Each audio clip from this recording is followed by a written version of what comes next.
جنوبی وزیرستان کے محسود قبیلے سے تعلق رکھنے والے شان خان نے پشتو زبان میں پرانے اور نئے گانے جدید اور روایتی سازینوں سے پیش کیے جنہیں سراہا جا رہا ہے۔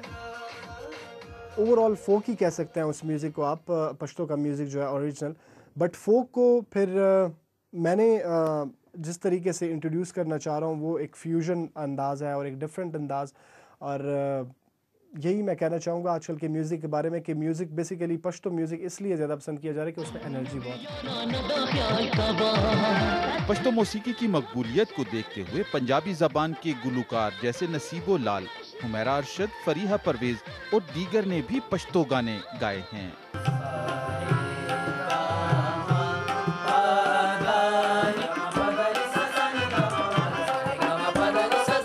پشاور میں موسیقی کی تعلیم کا کوئی باقاعدہ ادارہ تو نہیں، لیکن تمغہ امتیاز حاصل کرنے والے ماسٹر استاد نذیر نوجوانوں کو تربیت فراہم کرنے کی ذمہ داری پوری کر رہے ہیں۔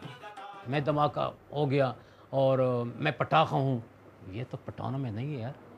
پٹان میں بہت شعور ہے، بہت بڑے بڑے شاعر ہیں۔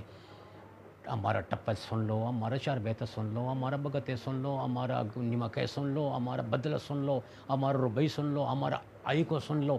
ہمارا اتنے بڑے بڑے شاعر ہیں زمین پر، پختونخوا میں، اس صوبے میں بہت بڑے بڑے شاعر ہیں۔ موسیقی کے میدان میں یہاں اپنے جوہر آزمانے والے نوجوان گلوکاروں کے لیے کوئی مناسب پلیٹ فارم نہیں ہے۔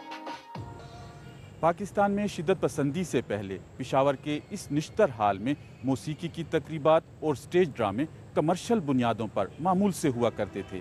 اب کبھی کبھار سرکاری سطح پر یا کسی نجی تنظیم کی جانب سے کوئی پروگرام منعقد ہو جائے تو ٹھیک، وگرنہ یہ حال بند ہی رہتا ہے۔ نہ ترسا یار میں پمانا کبھی پروا